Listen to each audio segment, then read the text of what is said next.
Good evening, internet people. Good evening, YouTube folks. Good evening, Twitter folks. Good evening, LinkedIn. Good evening, I don't know, Facebook, Yahoo, Google, TV Land people. All of the people out there who listen to videos and try to be informed, try to listen to other people's comments. In my case, my comments are plain comments. They're not exactly opinionated comments, they're comments based on analysis. Together with Edmund Hollingsworth, we work together on gathering the best news that we can. I mean, we try to gather as much as we can with the limited resources that are available to me. Uh, and to Edmund, of course, also, I guess. I'm not sure about Edmund. He just provides some research for me. He's not here. I mean, he lives somewhere else. Who knows? I mean, I know where he lives, but that's neither here nor there. Nonetheless, Mr. Edmund has brought some information and some requests that up here we have to address, and there's so much going on. I mean, believe me, there's so much going on in today's world that it's mesmerizing trying to understand. Well, not try to understand, try to make sense of everything that's going on because you got to separate facts from fiction. That I can tell you. You got to separate facts from fiction. And right now, there's a lot of fiction going around, more fiction than facts. There's a lot of feelings going around being expressed. There's a lot of emotions being expressed. And there's a lot of opinionation. And let me try to put it in those terms. Opinionation. I mean, the people mean right when they vest their opinion, but it's still an opinion. And one has to take that with a grain of salt because some opinions are based on facts and some opinions are based in fiction. So that's why when I speak and when you hear me speak, I will always say between facts and fiction. I don't go into all this. I mean, I do highlight conspiracy theories, but I mean, come on, give me a break.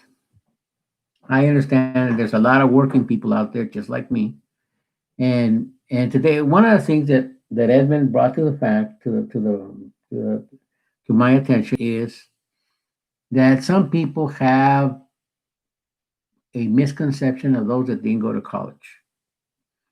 Now, going to college doesn't make you no special person. I'll tell you that much.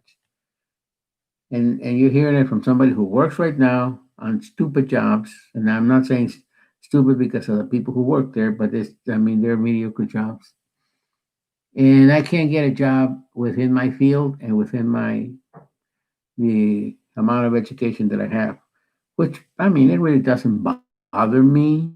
I do it with pride and diligence, and I do my best effort to be as productive and efficient as I can.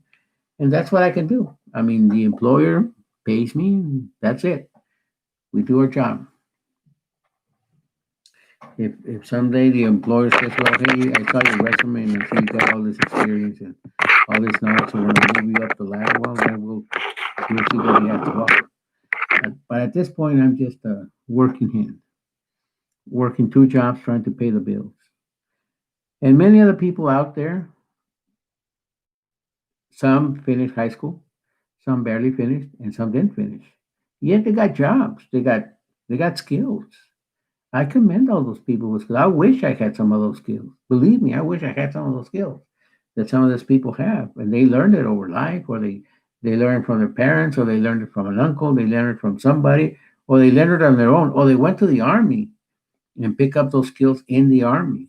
Some are mechanics, whether they're diesel specialty mechanics or they're transmission specialists, or plumbers, electricians. I mean, you name it. There's a lot of people, carpentry, handyman, people who work on appliances. It's also mind-boggling. Truck drivers. I got a friend who's a truck driver. Well, more friends, but out of all the friends that I used to have when I used to work for this candy company, I'm down to one. That's what happens when you're at a distance and other people's at a distance, and the communication gets kind of dwindles away. Sometimes it doesn't. Like this trucker that I know. I mean, his the communication still comes and goes. Maybe not with the frequency that you might imagine, or you would hope that I would have, but it comes and goes. That's just the way the nature of the beast. I don't get all rattled. Oh, he didn't write to me this month. Oh, he didn't write to me. Or the other guy says, oh, he didn't write to me this month. I mean, we do what we got to do, and we stay in contact, and that's the most important part. That we don't lose contact, and we don't lose the sense of friendship. We don't use that value of friendship. We don't lose it. Friendship is there. It will always be there for me, for him, for the other ones that dropped out of the grid. I mean, that's what happens. They drop out of the grid, and what can we do about it? Nothing. Yet, the point of this long long thing that I'm saying is that you guys have value. You have value. No, don't let anybody tell you don't have any value. No. One time, of course, now, yes, you're probably seeing me and you see my face that I'm not a young whippersnapper anymore. That I could be in another situation, in another position. I mean, and like I said before, choices determines where you go. You make the wrong choice and you end up in the ditch, like I did. So that aside, I had an opportunity to be in Washington D.C. I had a detail to go into Virginia, and I decided to take kind of like a small cruise, basically one day and a half cruise because I spent the night in West Virginia, and I got to meet some folks over there towards the mountains because I wanted to visit the mountains over the mountains and see the West Virginia how it is. And yeah, I mean it's beautiful. It's a beautiful state. I have nothing against it. And I went to Ohio. Another thing that I had the opportunity to go to Ohio, another beautiful state. I mean, there's beautiful people everywhere. And I ran into folks, and I see the wisdom that come out of those people. I mean, I can see it, not literally see it, but I can feel the wisdom come out of the folks when we exchange a conversation. A good sense of common sense, good hearty values, hardworking people. I mean, there's no same with the truck driver friend of mine and the other people and the other truck drivers that I met along the way, acquaintances. I mean, they're hardworking people. They do what they got to do, and it's really bad to see that they're not treated with respect and they're not treated correctly, and that's on the companies. That's not, and I don't want to be a defense attorney saying that's not the fault of the federal government. In a way, it is in the case of the Trump man, because he was very much involved in many facets of the economy. He wasn't like George Bush, or Barack Obama. They were a hand away. They were involved in other issues and not necessarily on company operations and functionality of companies. And I don't know. I mean, I get a bad feeling with Trump being involved in all this minuscule stuff, and he wanted to intervene in many stuff like the day dance. The TikTokers. I mean, it's a company. It's a company. It's them side of China. How many companies do we have in China? I mean, we got a ton of companies down there. Are they here? They're not here yet. I mean, we don't know if they're ever coming back. They're in China. Period. And there's a ton of companies of those in Mexico, and there's a ton of companies of those in Costa Rica, and there's a ton of companies in the Philippines. The U.S. is the most proliferate economy in the world. Period. I mean, there's no two ways about it. We are the most proliferate and wealthy economy in the world, and I don't know why Donald Trump says that it's not true. It is true. Everybody knows that. Everybody, you go to France. I mean, go anywhere in the world. You go to Czechoslovakia and you say about the U.S. and they'll say, "Man, you guys got the money." Even in the movie Casino Royale, which is a strongly British movie. What does the guy from the CIA say? Say, do you think we're hurting for money? When James Bond tells him, "Do you have money?" And he said, "Look like we're hurting for money." That's an interesting quote that they say right there, and people miss it. They miss it. Again, if you didn't see my last video on populism, you should look at it. Look at my video on populism because that's what Trump is, a populist president, a populist individual, a guy who has no scruples. He doesn't care about the truck driver. I mean, he could have defended the truck driver a long time ago.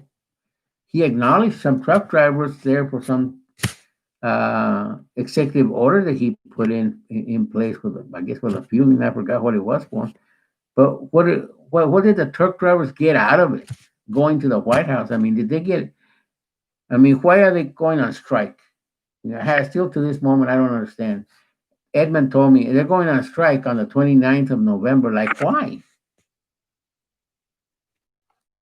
That's my question. Why? Well, what's and they claim they're retaking the country. Like what's with the retaking the country? What does that even mean? We're retaking the country. Even if there were a million truck drivers, what does that even mean? And probably many of those truck drivers don't even know the Reagan administration. They're acting out of impulse. Now, granted, because I've seen this happen before Trump, during Trump, it doesn't matter. It's happened before. It's not something new, and many truckers can attest to this. Unless they forget, unless they got Teflon memories that they forget. Because I've seen a lot of people who forget about this college education bullshit. They have great brains. I met them. I met many of you people that have great brains. You have just a high school education, or not even that, and you have great brains. Wasted brains, but great brains anyway. Wasted in a thing that you didn't use it. That's what I mean by wasted. You didn't use it to something better and bigger. You just stay where you are, and that's it. You're content. That's fine. That's great. But don't create this hullabaloo saying, "Oh man, we're going to retake the country. I mean, we're going to go on strike." Come on, man. What are you guys talking about? What's the purpose? Why? And if that's the purpose, if that's a reason, we're going to take back that has nothing. That says nothing to me. There's really nothing. At least what I started to say about the Reagan administration, when the post office, the postal workers went on strike back in 1978. Somewhere, don't quote me on that date, but somewhere around there they went on strike. The whole post office workers went on strike. They went blank out. There was no mail moving nowhere, and UPS stepped in to carry out the functions of the U.S. Postal Service, and all the mail got delivered. They did it great. They did a great job. And Reagan came down and solved it. But they had issues of care, issues of work, issues of retirement, issues of pay, issues of medical service. I mean, they had really hard issues to talk about. What does retake our country? That doesn't mean anything. And if you're supporting the Trump man, you must.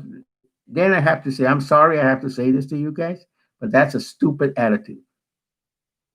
You never take a stand because of one individual who has no merit.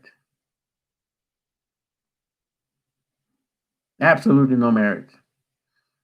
How many of you veterans? How many of you truck drivers are veterans and can understand what I'm saying? I plead to the YouTube people, to the algorithm, and to the YouTube people to put this on the first block of YouTube channel expose or showcase of YouTube channel, so the truck drivers can hear what I'm saying. because what they are saying, what they are claiming, has no foundation, has no barrier. I mean, might as well take the wheels out of your truck and try to drive it without wheels. Take the steering wheel out of your truck and try to drive it without that. Put sand in your gas tank and try to drive it with that. I agree with many of you, the way I mean, that they don't treat you with this COVID business, and that's where the company should step in. That's where the person you work. How many of you guys are really independent and doing all these jobs independently, and they're not treating you fine? You should protest. I mean, there's other organizations, trucking organizations. There's a National Trucking Association. For God's sake, where you can protest and say that they're not treating me fine. So you got to involve the legislatures. How many have you involved the legislatures, the congressmen, the senators? How many of you have involved them? Bunch of tweets that are in Congress, especially the senators. Mitch McConnell's a tweet.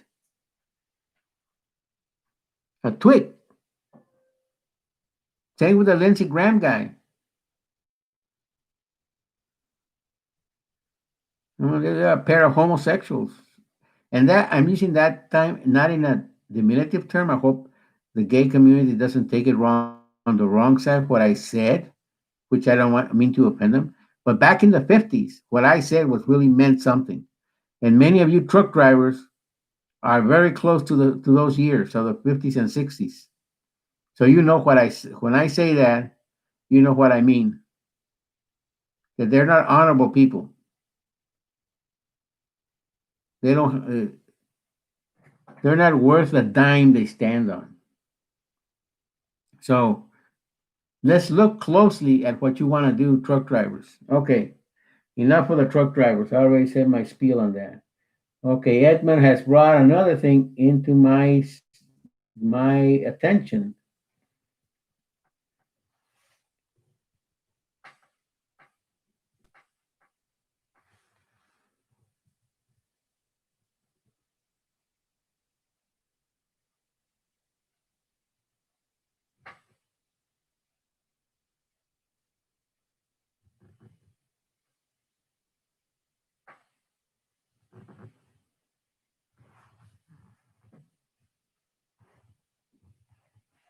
Okay, here's what Edmund says here. I don't know. He heard it and he wrote it down. Came out on the media newspaper.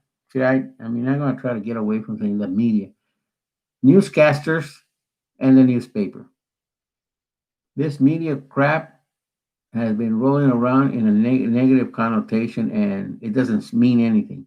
The media, like, what are you talking about? Media, the TV channels and the newspaper, the magazines, or what are you talking about? Break it down for me. Don't just say media. Okay, so Edmund brought this to me in attention that some requests that he's had, and I'm going to address them. When we talk about Republicans and Democrats, the social scale, what do I mean by the social scale for those that don't understand what I just said? That means everybody. There's 300 there's 350 million people in the US, give or take 1,000 here and 1,000 there. That's an estimate that I ran myself because the way the Census Bureau worked this year, it's a disgrace. This census that took place, and that's because of the truck man. And people are going to say, "Oh no, that's because of the census workers." Oh no, that's because of the U.S. Census was taken wrong, and the commissioner didn't pay any attention to what's going. Yeah, because everybody's trying to please the Trump man. That's the bottom line. I will not be an ass kisser to the Trump man. He can fire me all the shit he wants, man. But I would not be an ass kisser to him because I don't think he knows what he's talking about. And he says that he has all this high academic grades. I don't think so. I do not think so. Not 1 inch. He doesn't have no big giant academic grades. He graduated from the University of Pennsylvania, and with an economics degree. The professionals in that area of economics should put a paper bag over their head, including myself. So tomorrow that you see me with a paper bag over myself, don't be surprised. because I'm in protest, because I'm ashamed that he carries a degree that taints, blemishes the profession. Okay, so having said that, Republicans and Democrats being one. People wise, we can be one. One people, meaning the 350 million, old, young, babies, whatever. The 350 million people are one. Yes, we are one. And we should be one. And we shouldn't be discriminating against each other. We shouldn't be pointing fingers at each other with racial slurs and smearing other people because we think we're right. We should ask the question. Now, some people are blandly, well, our coronavirus is growing like a weed, and blatantly, these people are just defying social norms.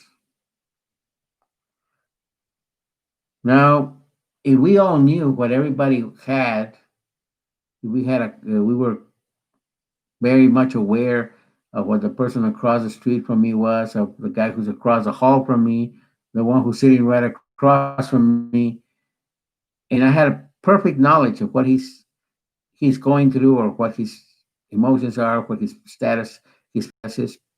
I mean, I could care less whether he has a mask or not. But since I don't know what his physical condition, I'm not clairvoyant, or I don't have telepathy, and I don't have no special magical powers to identify what the people have that are surrounding me have or have not. Then wearing a mask for that particular morning that we are interchangeable going through social interrelations, crisscrossing each other, even if we don't talk to each other, we still crisscross each other, to be wearing a mask and trying to keep a social distancing. It doesn't hurt us. And why do I say that? Because of uncertainty. That's why. Because we don't know. You don't know. I don't know. We neither of us know. We don't walk around in defiance. Defiance of who?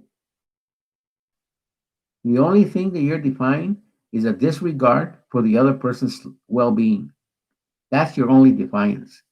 You're not defying because the Trump man says that he's not wearing a mask. He can now wear a mask all he wants. He can get COVID-19 all he wants. Doesn't matter. What matters is we, the people. That's what matters. We, the people. We, the people, should take care of ourselves. I should take care of you. You should take care of me. We should take care of each other. And if wearing a mask is going to help that, great, let's do it. Now, when we're home or we're in our backyard, hey, that's fine. You're by yourself, and you're with a wife, with maybe your kids, and you know how they are. They're not sick or anything. I mean, you're fine. When I'm home, I'm with my kids and my wife. I know they're not sick. They know I'm not sick. We all know we're not sick. So that doesn't matter if we wear a mask or not. See, the situation and what people don't say, and I've been trying to get people to say it and explain it, and it looks like I hit a brick wall. I don't know why the doctors go to school. I question that because they should be able to explain it in a very clear, understandable manner what's going on with the virus, what's going on with infectious diseases, going on with our health, and how can that impact us. When have I ever heard a doctor talk like I'm doing, or close to how I'm doing it? I don't hear him. They walk around like prima donnas, which is not right. They're no prima donnas. They're just like you and me. And they get all upset because they say that they're mechanics of the body. She's like an auto mechanics guy. He's an auto mechanics to a car. He fixes a car. He repairs a car. He brings a car back to life. Of course, a doctor can't bring a man or a woman back to life, but hey, he repairs them. That's pretty much close enough. So I gotta get away from that. So anyway, let's look at this similarities. We can have differences. Now that well, let's begin building the case like that. Differences. There exist differences between us. Not only physical differences. Some are fat, some are skinny, some are fat, some are brown, some are black, some are yellow, some are we're multicultural, multi physical, multi everything. And for a long time, back since the 1900s, we began to be known as the melting pot of the world because we accepted many people because we had grown tremendously. One way or another, it doesn't matter. Right now, I'm not going to a history lesson, and I'm not going to a controversial history lesson that brings a lot of issues up to the surface. I'm just going to say that historically, the country expanded from coast to coast, and they needed, and the United States needed people. One way or the other, they needed people. And the people came in, and the people worked because there was industry happening here. The Industrial Revolution came and went. I mean, came and still here. And it expanded as fast as it expanded in Europe. A lot of the people came with trades and skills and knowledge, and they put up factories. They started to make steel. So it's a going process about the steel industry, how it grew in the United States. We had some of the biggest steel mills here in the U.S. They were financed by by banks, and they were financed by the Treasury Department, and the steel industry was high and mighty. We in the First War and the Second War, the U.S. was the supplier to Europe, Eastern Europe, uh, the Oriental countries, the Middle East. We were a supplier of the world of hard metal, light metal, goods and services, more goods and services. But we were the suppliers at hand for them to rebuild after the war, after everything was said and done. We were the supplier. So we built a humongous economy, an economy that to this day can't be matched. I mean, there's people that I mean, if you go into real fine points and analyze fine points and say, "Oh, look at this part," or look at, just in a big ball, like a lot of people have see toys of their kids, and you have balls, whatever baseball or basketball or toy balls, beach balls, doesn't matter. It just matters that looking at it from a big perspective, you get to see and say, "Wow, okay, the U.S. is the biggest economy in the world. The U.S. is the lead country in the world because a lot of the organizations that exist because of the U.S." So again, Trump, let's make America great again. To this day, I don't understand that. When he came out with that slogan, I said, "Oh man, this is not good. Doesn't sound good at all." I mean, it sounds like 1948 Italy. So I mean, anybody can research that back in 1948. Retake America, retake this, retake that. We're not retaking anything. We're already at the top of the mountain. How further up we go when we're at the very top? Can't go any further up. The only thing is we can solidify our position to stay on top. And of course, Trump didn't do that with just NATO. How many? Again, we'll go back to saying how many are veterans that are listening to this. You can attest to this. I mean, you were in the armed forces. You understand NATO, and NATO, whether one way or the other, we are NATO. The U.S. is NATO. Not the European countries are NATO. We are NATO because NATO, the North Atlantic Treaty Organization, was the one who allowed the U.S. to have bases all around the world. It leveraged the bases around the world. So we can strategically be located in many places, and logistically we can move in a quick, in an instant. from one place to another. Why? Because we have the bases and the equipment all around the world. It's not like somebody has to create this great logistical orchestra to just move a couple of tanks or a couple of cannons from one place to another to use them. No, we already have them located very close to wherever wherever a battle's going to take place, and we can get there fast. So strategically and logistically, we positioned ourselves to be at the top of the hill.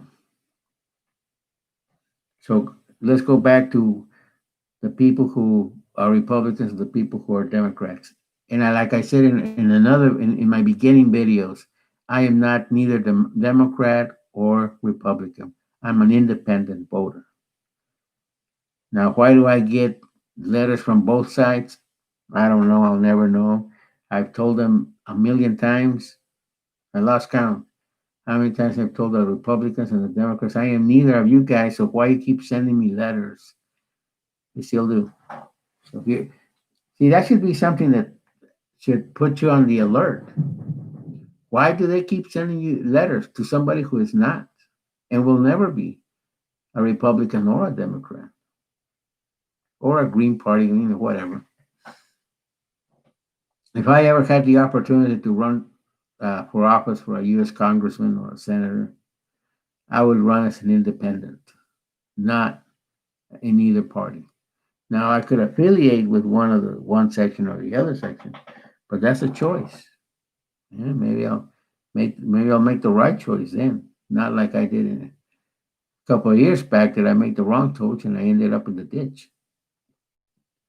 So getting out of the ditch is going to be quite an ordeal.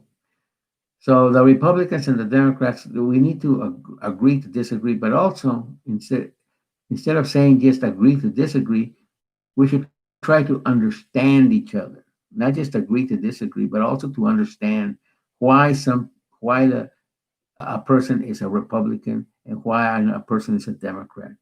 This has nothing to do with liberal Democrats or liberal Republicans, because there are liberal Republicans and there are liberal Democrats. There's a radical left and there's a radical right. Simple as that. I mean, it's no big deal. How come in during this since 1916, I mean 2016, I haven't heard a Democrat address the radical right. Yet, I've heard Donald Trump address the radical left. Interesting. Think about it. Listen to back in the 2016 election that took place between Donald Trump and Hillary Clinton. How many times did you hear Hillary Clinton say radical right? I don't believe I ever heard her. Or some of the other people, Democrats that were floating around. I don't even believe the candidates that were moving up the ladder trying to get the position for the Republican Party even went as far as saying, I mean, they talked about Bernie Sanders, but who doesn't talk about Bernie Sanders? Which is false for everything they say about Bernie Sanders with respect to socialism, communism, Marxism. Those people don't have no clue what they're talking about. John Hannity doesn't have a clue what he's talking about. That Carlson doesn't know what he's talking about. And I hear people talk about that and accuse Bernie of being this and that. And I would like to ask him face to face the question, what is socialism? And they'll give me some lame answer that has nowhere the price of rice. Some stupid lame answer. That's as far as I can go on that one. But we should understand each other. We should understand what are the values that you have. Maybe I have the same values. You love God, I love God. So okay, so we're on the same track there. I respect life. I respect life too. So we're on the same track again. I respect life. Yeah, me, I too. I respect life. So if you respect life and I respect life, why then Are we opposite to each other? So got to start asking those questions. So I read the Bible. I read the Bible too. I'm pro-choice. Well, I'm not pro-choice. Why? So, well, because I think the baby is at the time of uh, it's called mitosis. Just in case you people don't know, I'm not bragging. Just because I know the name doesn't mean squat. I mean, from inception. Maybe it's true, maybe it's not true, but mitosis is when life begins, when the breath of life begins, and there's a tremendous amount of energy being carried out in the womb of the woman when mitosis takes place in a human is being formed. That's a fact. Now, there's a lot of caveats to that one. There's a lot of disclaimers to that statement because I believe, and I've said it to a lot of evangelists. I've said it to a lot of evangelists. They don't like me. I don't care if they like me. I'm not running on a popularity contest that they should like me. I don't care whether they like me or not. I just don't agree with what they say. I think, and I'm going to put this before you guys. I think that sex education needs to be done correctly, and it had in the '60s it was not done correctly. It was just a sloppy way of putting crap together. '60s and '70s they were trying to do sex education and it failed. Why? Because they didn't do it correctly. They didn't explain things correctly. They didn't address psychological things correctly. Because that's what the problem is psychological. The mind is where everything takes place. The battles of the mind. This is a woman called Joyce Meyer. And if anybody in the evangelical world has hit the nail on the head, I think Joyce Meyer has done that. And kudos for her because the battle of the minds is truly where everything goes either right or goes wrong in your head, in your brain, the battle in your mind. And that's where your heart is, that's where your gut is, that's where everything is. Now it gets reflected in different parts of your body, but still it's in your head. That's where everything goes. But that's what I'm thinking. That's why I'm talking to you, because I feel compelled to address the people, you guys, to address you guys, everybody, and try to make sense of what's going on, at least from my vantage point. And from my vantage point, I also see this situation that's going on, which I say to do people ever ask the question why, where, what does that mean? No. People read. Can you if I have this and do I have if I have this and I have this, do they match or do they just crash against each other? So how's the universe? We have to ask the questions. No matter the what education level you have, it doesn't matter. It just matters that you ask a question. And I'm sure everybody can ask questions. I guess, and I mean everybody can ask a simple question to understand what's going on. And on my YouTube of populism, and that's what I do. In populism, I explain how Trump got to power, and he's a populist individual, and he's a not only populist in the way he develops, in the way he has developed and evolved. He's been working at this for years. It doesn't happen overnight. He's been doing this constantly, and he's been doing this repetitively, and he's gone this to keep developing. But he also is a pompous asshole, and I mean that's what it is. And he will not want to lose this race because he thinks that he should be the one to win and he should be the one to say no and he should have the person last word all the time. Well, that's not going to happen because we the people don't like him, and we the people question him, and we the people don't like his answers. So what is he trying to do? Is he trying to move us into a dictatorship because it's what he says is right And if the person doesn't like it, take the highway. It's my way or the highway. That's his motto. My way or the highway. And what I say, my motto is the truth will set you free. And I say this to the truckers. I say this to the people who are in the Republican side of the spectrum. And I say this to the Democrats to the people in the Democrats who are on that side of the spectrum. The truth will set you free. And with that, my dear friends, I'm going to end. Oh yeah, Edmund said to tell you everybody that in Title 3 of the U.S. Codes of the Federation, Section 7 explains the electoral process. So that would be in the Federal Code of Regulations 3, no, the number 3, Section 7. That's where you get the full explanation of the way you vote and everything that has to do with the voting.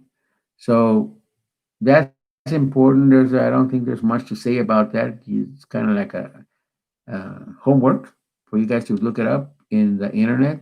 You can do it in the internet because that's where I find a lot of the legal stuff and government stuff and code of regulations. There's an address that you can go to, CPO or GPO, and there you can see all the codes of regulation that exist, and you can look at them.